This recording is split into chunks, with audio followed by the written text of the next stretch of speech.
So I would be in my parents' backyard, just build like little Halloween setups in the house. And in the backyard, it would go through, like the Bilko doors that go downstairs, go through there. And then I had like stuff in the basement, and then it went back upstairs, and they would leave through my parents' front door. So I know I had a graveyard in the backyard for sure.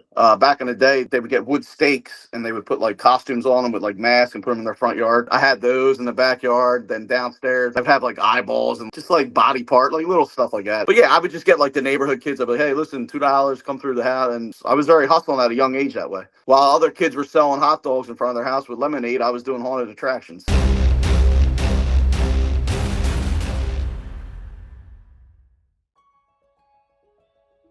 My name is Mario Cerrito from New Jersey, right outside of Philadelphia. I am a veteran independent filmmaker, writer, producer, director, editor, pretty much do it all.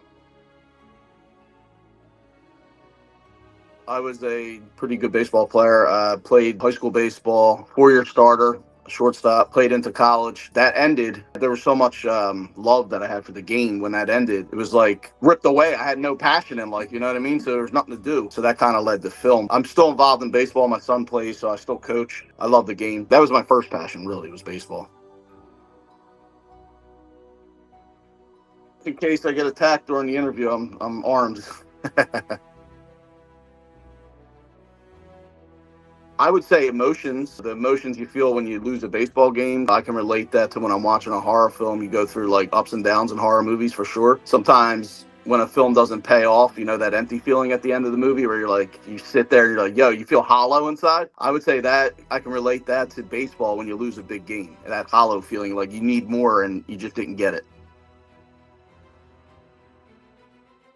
The first horror movie I personally watched, I was at my friend's house. It was around Halloween. I was probably like 10, and I saw the original Halloween was really, and I had some kind of, at 10 years old, like you watch a horror movie like that, and you're like, damn, because even now it's still great. And the way I felt after it, like I almost felt like shook, like I felt shook after I watched that movie, and then I feel like was the first time I was like, wow, this is awesome. Was when I watched that. When I stopped playing college baseball, I felt a void in life, like I had no purpose. So, I went through the work field, didn't really find anything I really liked to do or had a passion for. I was in my 20s, so I was trying to figure out life, like what I wanted to do. And I was always a creative person. I always had like creative, storytelling abilities. At a young age, I would write little short stories. I made like haunted attractions in my parents' backyard. Like, so I always had that inkling in me. So it was always there. Wrote a screenplay in 2007 called The Cornfield Massacre. Didn't know anybody in the industry at all. It was a good script. I put it down. I want to say 4 or 5 years later, I met my wife. I think she read it and she was like, yo, this is really good. Why don't you try and get it made? And I'm like, get it made? I don't know anything about film. I didn't go to film school. I know no connections. Then I started thinking about it. I was like, yeah, maybe I should try and get it made. I was like, but how the hell would I do that? So that's kind of where it started right there. I was probably like 8 or 9. What I did was it was around Halloween time, so I would be in my parents' backyard, and I would just build like little Halloween setups in the house. And in the backyard, it would go through like the Bilko doors that go downstairs, go through there. And then I had like stuff in the basement, and then it went back upstairs, and they would leave through my parents' front door. So I know I had a graveyard in the backyard for sure. Back in the day, people used to they would get wood stakes, and they would put like costumes on them with like masks and put them in their front yard. I had those in the backyard. Then downstairs, I'd have like eyeballs and like just like body part, like little stuff like that. But yeah, I would just get like the neighborhood kids. I'd be like, hey, listen, $2, come through the house. And I was very hustling at a young age that way. While other kids were selling hot dogs in front of their house with lemonade, I was doing haunted attractions. I shot that trailer, and we didn't raise money at all. That died. It was 2012 again. It was like later in 2012. I was working at a car dealership as a salesman, and it was during the winter months, so it was real slow up in here in New Jersey. It gets cold. Nobody comes and buys cars in the winter, really. So there's a lot of downtime as a car salesman. You're there for 12 hours. So I was writing a script called Deadly Gamble, and that was to be a full feature film. And I knew I had to write it because I didn't have any money at the time at all. I was like, all right, so I got to write it to fit what I can shoot. Wrote it to be like $10,000. Got 2 investors for like $5,000 each. Made the film. It was a solid little, like an independent horror thriller, and it got like distribution. It got signed by a company in LA called Cinema Epic, and they distributed all over like cable TV. So that was really like the start of the career. The night before, so I was still living with my parents at the time. I was like, I think I might have been 26. The night before I shot Deadly Gamble, we were using my parents' house, which was, it was a free location. I said to my mom, I was like, I don't think I'm going to go through with this. I had 30 people come to my house the next day, crew, actors, everybody. And I said to my mom, because, I talk to my parents all the time. I was like, listen, I don't think I should go through with this because I don't know what I'm doing. I don't want to make a fool of myself. My mom was like, listen, just go through with it. You come too far, go through with it. So I woke up the next day and I was like, you know what, let's do it. I was literally inches away from calling the whole shoot off, but I just went forward and thank God I did. If I didn't, I probably would have never went through with any of them. So that was a follow-up to Deadly Gamble. That was my second feature. I stepped the budget up from like 10 to 25,000 on that. That's my wife's personal favorite movie of mine. It's about a guy that's a realtor that is just starting to do well in life, and his son gets kidnapped off his front lawn. He's given a ransom note, and he has to deliver 6 dead bodies in 24 hours in a location. So or he's never going to see his son again. If he alerts the authorities, they're going to kill the kid. So it's like he knows he has to deliver these bodies. He uses an open house he has the next day. Like, he's supposed to have like an open house. So he's luring these people in the house that are coming to see a house that have no clue that the realtor's ready to kill him. So that was my second film, and that got distribution. It was actually like represented at Cannes Film Festival, like the side market and all that jazz. So that was a big deal. Not that they're dead end films, but they're not making any money back to make a new film. So they're kind of like, you're making them while they're commendable and while they're building your resume. It's hard to keep going forward because the financial ain't there. That was the pivot point after that. I was like, I'm either going to stop making films because I did what I did, or I got to do something crazy. I was out with my wife and brother-in-law and sister-in-law. We were out at a hibachi restaurant, and we were all drinking and all that. I think we all were like, yo, wouldn't that be, because it was getting late. It was like 11, I think it might have been like 10:30 at night. We're like, what if they like close the doors? We're the last ones here, drunk. They close the doors, and they just start killing us, and then they chop us up and feed us to like some elites that come in that pay for us. So that's how it started, and we're like, yeah, you should actually write that. And I'm like, nah. But then the more I thought about it, I was like, dude, I should write that. And that's exactly how it was born. So the first Human Hibachi is basically a guy documenting his girlfriend's 35th birthday from start to finish, kind of like chronological order from when she wakes up to their demise. It starts out like setting the whole story for the trilogy, really. Like the first half of the first one, you kind of got to set what's going on and who's doing what, and then it gets sinister from like the halfway point on, and it's got comedy. I would say the first one's more like black comedy horror, and then the second one I would say is more horror with comedy. So the second one's copycat killers in the woods. They're like kind of like rednecks, and they're obsessed with the first Human Hibachi video. 2 guys are left from it that they're told are in the same vicinity as them. So they're looking for them. They find them, and their mission was to provide them with the most elaborate feast imaginable. The third one really takes a different route. I tie in religion with the cannibalism theme, with people that are brainwashed by this like cult leader. He basically uses his power in his cult to brainwash these people to sacrifice people for a dinner. So that's the third one. I would say I push a little harder in this one, just because if you're going to do a third one, you can't be lighter in that sense. You got to push a little more. So I pushed a little more. I don't hold anything back in art.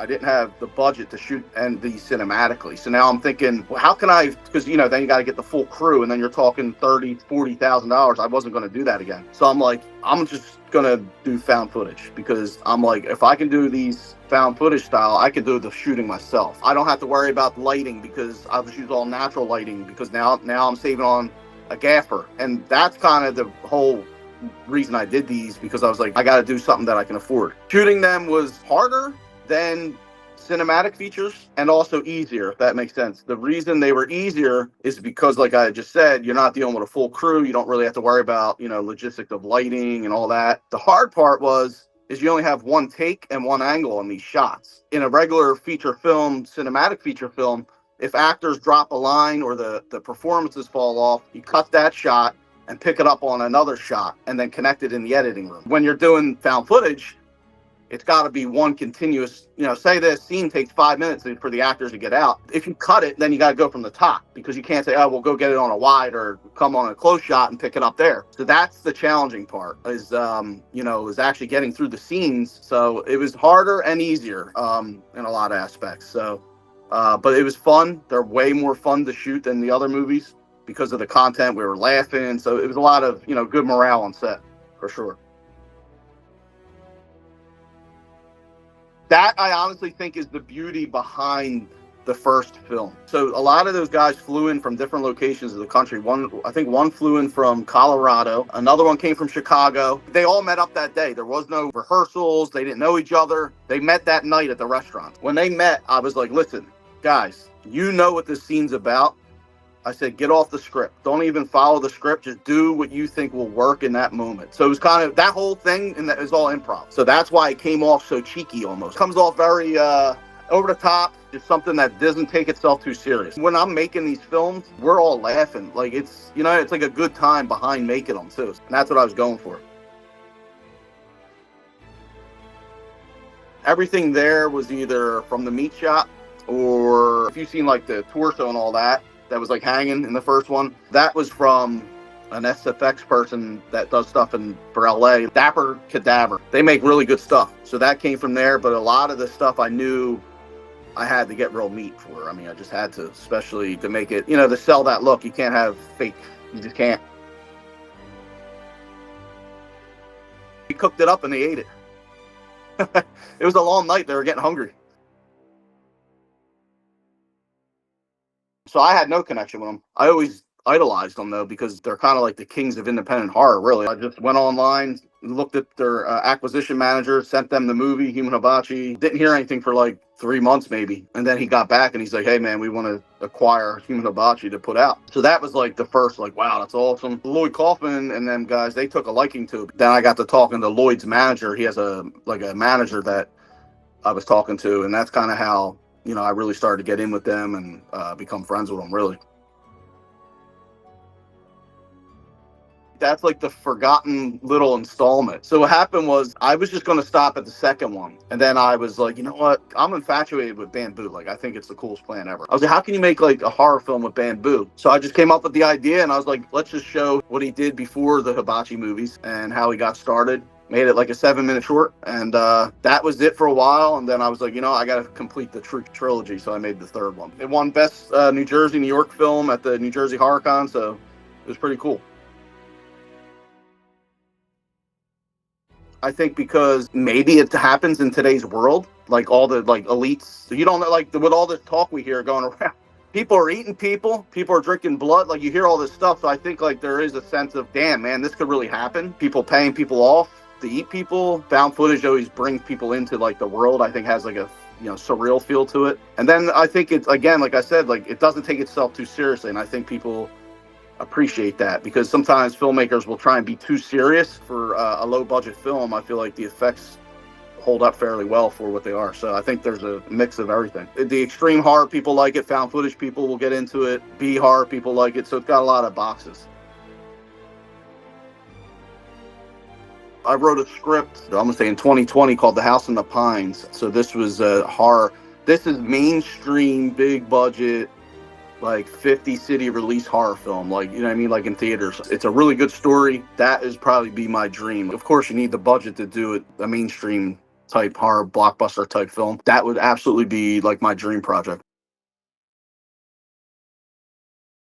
It was based out of the Pine Barrens. It's a summer house that these kids from, I think they're high school age or college age, they go to for like a summer getaway kind of thing. It's got paranormal into it. It's good. I almost had it off the ground too. You had a guy named Mick Strawn. He did like the effects work for Nightmare on Elm Street 3, 4, and then I had the other guy, Nick Benson, who did effects work for The Blob. He was on Nightmare on Elm Street. They were connected to this. I was talking with them. We had met up a few times. So it was almost getting off the ground, but we never got the budget. So it's like one of those things, money comes into play with these kind of things. So I have like an infatuation with the pine barrens. You see, like trees regularly, or you'll see a tree and they're spread out. These are like dense, where you can't even look through them. Like you can't look through the forest, so you just see trees. The Jersey Devil, to that folklore, that's based out of the pine barrens. Some people swear that's real. There's people around here that say, I've seen the Jersey Devil. So yeah, there's like that whole folklore. There's people called Pineys that live in the pine barrens. There's like different stories of different cults out there. So it's like a whole, like, especially for me as a horror guy, I love it. They say it's some kind of like, if you look at it, it looks like a bird with giant wings. It's not, doesn't even look like a devil. It literally looks like a giant bird creature with these dinosaur wings. I don't know if you ever heard of the Leeds family. They had 13 kids, and the 13th kid was slow, I guess, like was mentally challenged. He was, and they said that he's the one that this like Jersey Devil's supposed to be. Something to do with like this family, and it's a real family. Like that was an actual. That's not like a urban legend. Like there was a real Leeds family that lived in the Pine Barrens. They say that this Jersey Devil's this kid. Then there's people, I swear to God, that swear they've seen this Jersey Devil. I've never seen a ghost in my life. Still never seen a ghost. Maybe I did. I don't know. I might have. But we moved to this house that I'm in right now in 2016. And ever since we've been here, my kids, my wife, they've smelled stuff. They've seen stuff. They've heard stuff. We got a ghost hunter, like a local ghost hunter. His name's Doug Hogate. He investigated it. They found some like energy. Stuff wasn't going away. So he came in and he did some kind of like, I don't know. They do like a blessing or a ritual of the house. I've had priests come in. They've blessed the house. It went down a little, but it never went away. One day, the ghost hunter, the original guy, Doug Hogate, he contacted the Travel Channel. So they started contacting me. They wanted to do like the original Ghost Hunters, that TV show. So it was all those guys. They did another series called Ghost Nation. They all came to my house and shot. I think they're here for like 4 or 5 days. They did a whole episode out of my house trying to find out what was going on. What they found out was we had high EMF. So that comes out of the electrical sockets. They said they'd never seen EMF that high. And they said that's what was attracting these spirits to the house. So they fixed the sockets and it went away. But now my wife and kids are saying it's back. Like my son, he's 9, but now he's seeing stuff. He just told me today he saw a boy in the backyard last night. I'm like, dude, come on. I don't need to hear that. Yeah, it's good for date nights. Listen, any date I ever went on, horror movies. So yeah, it definitely serves a good purpose. I feel like it helped me for sure, career-wise. If you're an aspiring filmmaker, I feel like it really helps because it's the easiest genre to get into for, minimal amounts of money. To me, it is. To us, to people that appreciate it, it's extremely important. If I put a TV on, ask my wife, 9.5 out of 10 times, I'm looking for a horror movie. Just what it is. Like, to me, it's extremely important. I feel like it suspends reality better than any other film genre. I think it's extremely important in culture because, look, there's haunted attractions every October. There's a lot of money in horror. Look at Halloween. People go all out on Halloween. People love it. Yeah, I feel like the general public looks down on horror filmmakers. I've been out and people be like, oh, you're a filmmaker. Yeah. What kind of movies do you make? Horror. Oh. So it's not that impressive. You're not like, you know what I mean? You're not James Cameron. Right. But to me, I think it's the best thing ever. So, and I guess that's what's important, right? Just go and do it. So the main thing is don't wait for the perfect opportunity because a lot of people want to wait for that perfect opportunity. They want to wait for the budget that they think the film deserves or needs. Or if you go and do something, then you can keep doing something. When you don't ever do something, you kind of stay there. And sometimes things don't ever get perfect, or other things in life come in the way where you push that off and you never get back to it. I feel like if you have the opportunity, even if it's half an opportunity, go and take it. In my story, that's what I did. Again, I said in the beginning, I wasn't even going to go through with it. And if I didn't, it would never led me to the Human Hibachi series. So it's kind of like you got to go for it no matter the circumstances. You're never going to have the perfect location. You're never going to have the perfect, financial backing. So you just got to go and do it. I got a personal thing going on right now. I hope that pans out. If that pans out like the way it should, I'm looking to probably make a film with a decent budget. Other than that, just want to stay healthy, happy, and merry, man. You know what I mean? I don't ask for much. Good health with my family, and just stay blessed, man. Have and people around me, I hope they stay blessed, and hopefully my kids appreciate what their dad does, and that's it, you know.